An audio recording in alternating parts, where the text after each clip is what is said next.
Chers amis, bonjour. Alors aujourd'hui, sortie longue au programme en Monster Gravel.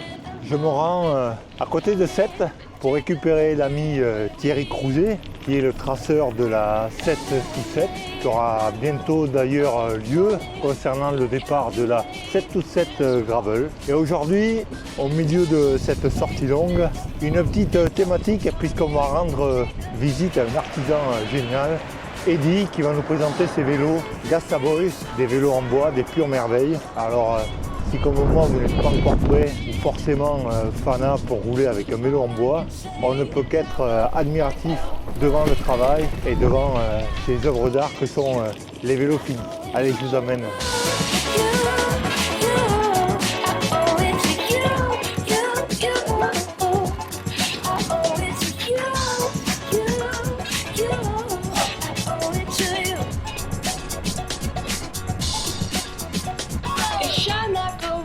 From the sun, there's something people look for but never can find.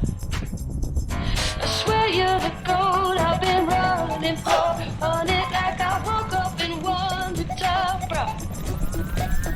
So many days feeling cold and too lonely, sitting all the time living in blue. All I can say is I look like nobody, and the only thing I know is true. I owe it to you.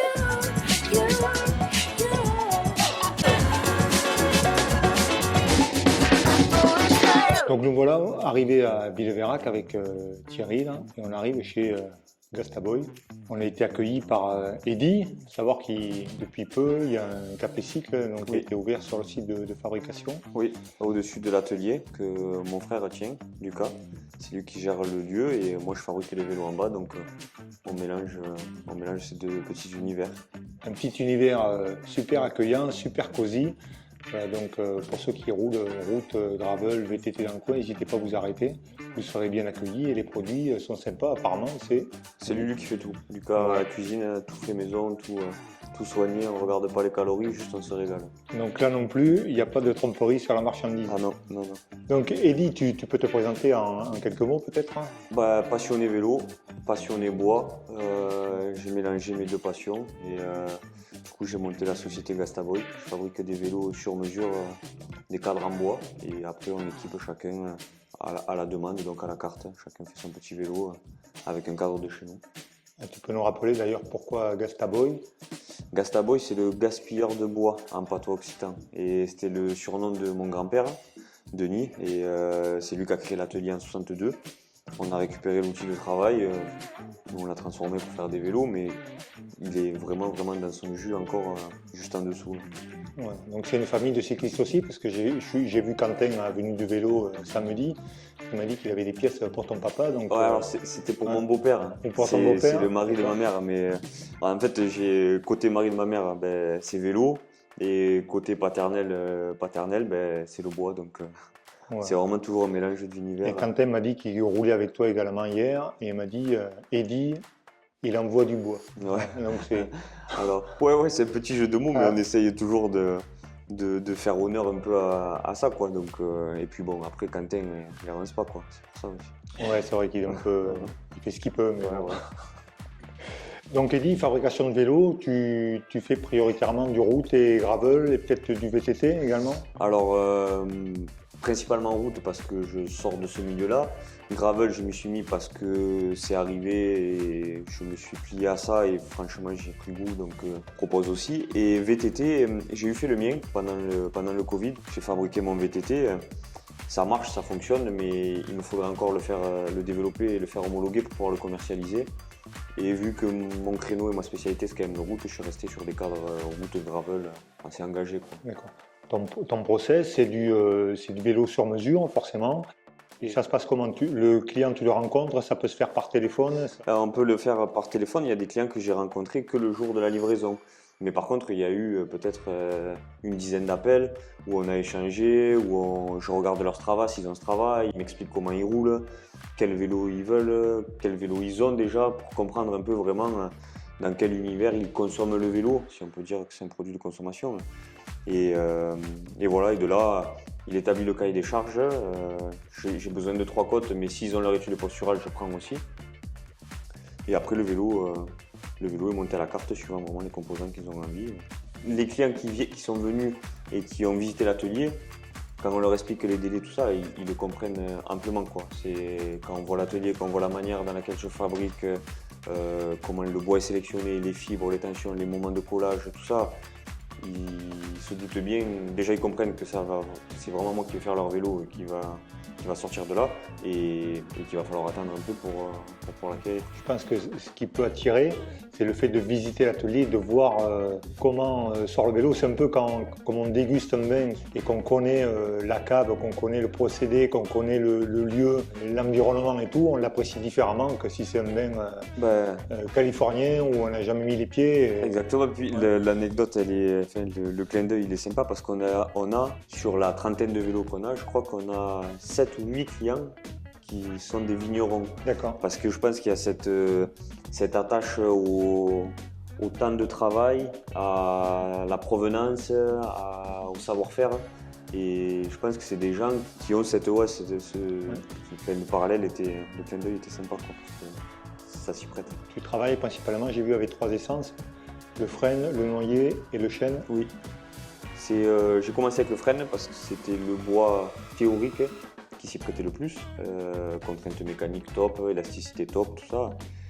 Mais en explorant le frêne jusqu'au bout, je me suis rendu compte qu'on pouvait faire autant du vélo rigide que du vélo souple, rien qu'en échangeant l'essence des fibres, tout ça. Donc j'ai dit pourquoi pas tester d'autres bois.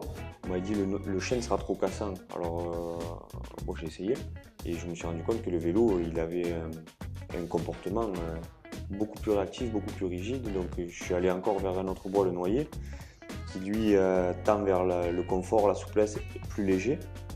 Et maintenant j'expérimente des nouveaux bois un peu. J'ai fait mon vélo en Wenge, moi, le mien pour les compétitions et pour un peu plus sportif, quoi, vraiment un vélo nerveux et réactif.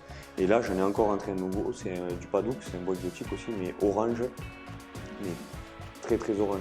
J'ai hâte d'expérimenter parce que j'ai l'impression qu'il y a des bois. Là en ce moment j'entends parler du Polonia. C'est un bois qui a été importé d'Australie, mais il a été modifié pour pouvoir pousser en France. Il a sa capacité de récolte en 6 ans, donc on pourrait dire que c'est de la consommation, mais il l'appelle le bois aluminium parce qu'il est très dur, très dur, très léger. Il a une sonorité aussi. Il a des contraintes mécaniques qui sont top et pas de nœuds, pas de tout ça. Donc il y a encore un autre truc à explorer là. C'est marrant, on reste dans le vélo et des recherches de nouveaux matériaux, de nouveaux mélanges, de nouvelles essences. Des géométries, des positions, et tout ça, tout évolue tout le temps. Donc je pense pas qu'il y ait de science exacte, mais chacun peut y trouver son plaisir dans sa manière de pratiquer, dans son vélo, dans le bois qu'il choisit. Il faut aussi que la couleur plaise. Si une personne vient te voir et qui te demande un vélo avec certaines qualités, comment tu vas lui vendre entre guillemets ton cadre en bois? Pour quelle qualité? De longévité, de dynamisme, de confort, de souplesse? Ou est-ce qu'en fonction de tes géométries, en jouant sur les haubans, etc., tu peux faire quasiment tout à la demande, j'imagine? Alors c'est ça, c'est que si on me demandait de donner une caractéristique, je dirais c'est entre le carbone et le titane. Donc on a de la réactivité comme les carbones et on a du confort comme les titanes. C'est compliqué de dire que le vélo va avoir un seul comportement, quoi. Quand le client vient avec sa caractéristique et son cahier des charges, suivant les géométries, suivant la longueur entre l'axe de pédalier, l'axe de roue, suivant les fourches que l'on met, le pneumatique, tout ça, vraiment j'écoute ce que le client me demande pour lui proposer quelque chose. En fait, j'ai pas des modèles et j'ai pas de vélo type. Chaque vélo est fabriqué pour la demande du client. Après, ça lui va ou ça lui va pas, mais c'est rare quand j'ai tapé vraiment à côté, quoi. Le vélo, il rentre quand même souvent dans le cahier des charges de la personne. Et en termes de poids, tu sous-pesais les vélos, les voir, ça reste assez impressionnant. Même tu arrives à faire de l'intégration de câbles et à faire du... Moi, je me dis que ce qu'un moule en aluminium peut faire, je vois pas pourquoi une paire de mains avec 200 heures de travail, ça pourrait pas le faire. Ouais. Donc, on a du vélo, effectivement, bois, couleur bois, mais on s'est fait la réflexion tout à l'heure, si c'était peint en noir même avec de la fibre par-dessus, on croirait à du monocoque carbone. Ouais, c'est l'esthétisme qu'on trouve joli, quoi. Ces recherches de courbes, de lignes, c'est ce qui est beau dans le vélo, donc ça prend du temps à faire. Mais voilà, puis là, celui-là, il y a un câble, mais quand on les choisit en DI2 ou en SRAM, parce que tout ce qui se monte aujourd'hui, je suis compatible avec tous les standards. Je suis juste en train de réfléchir pour les patus HD, là, parce que c'est la nouvelle norme, mais je pense que dans les 3 prochains vélos que je fais, ça sort. Donc ce ne sera pas un frein, quoi. Il y a pas, voilà, tout est standard, tout est... Et tes pattes, tu prends du standard ou tu les fais faire Je fais les pattes en carbone à la main et après c'est des pattes standards qui correspondent à certains cadres dans le commerce, mais que j'ai adapté sur les haubans. Ouais, voilà, là on est dans l'atelier du grand-père qui a été fait en 62. Donc on a encore son établi, tout ça, et moi je bosse là avec ces machines. C'est ici que je constitue le début des vélos. Donc on part en général d'une planche brute. Donc comme ça. Et dans une planche comme ça, on va sélectionner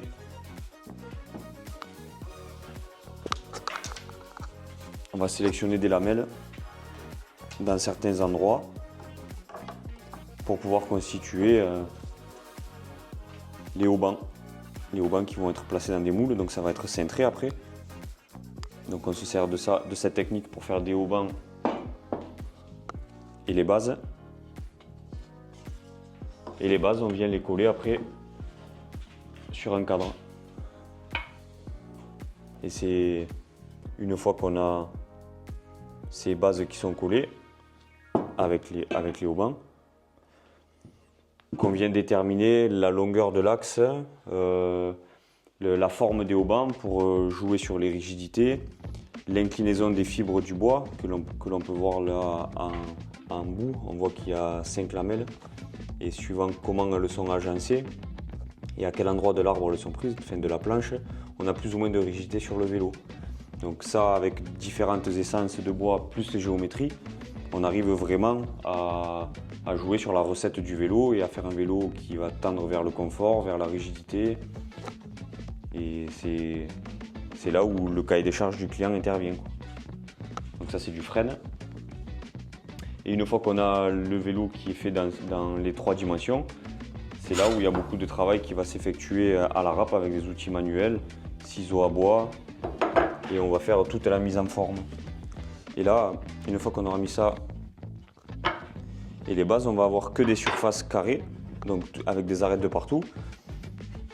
Et c'est là où on va venir travailler et donner des formes, des galbes. Tout ça, ça va se faire avec des outils, en venant chercher des lignes, en venant travailler à l'œil, on se met des repères et on vient donner forme et donner vie un peu à la masse capable qui a été créée avec les bois et les essences et les assemblages.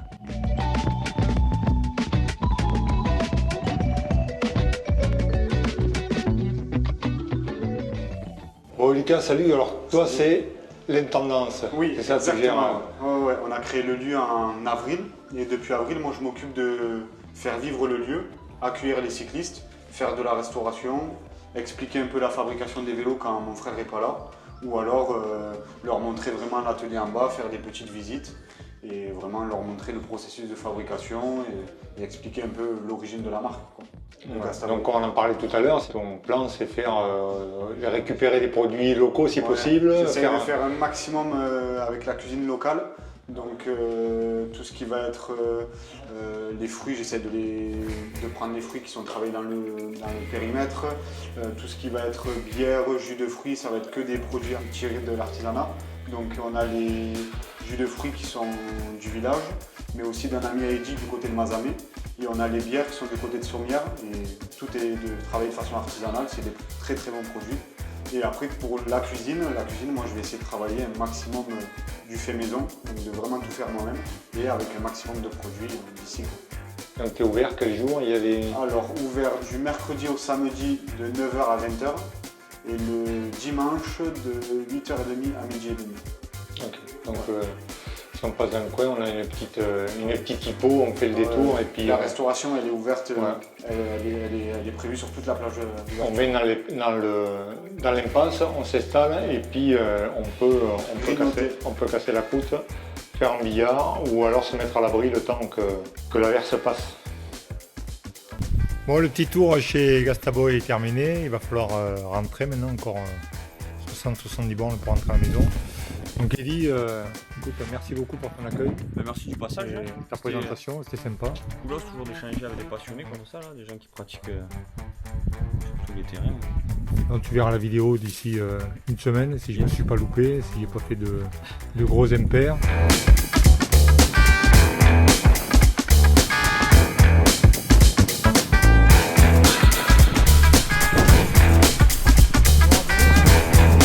Ouais, Thierry, merci. Ciao. Merci pour ce bout de piste qui m'a fait faire du pur gravel avec le bon choix de piste pour le parcours pour aller voir Gastaboy, donc c'est cool.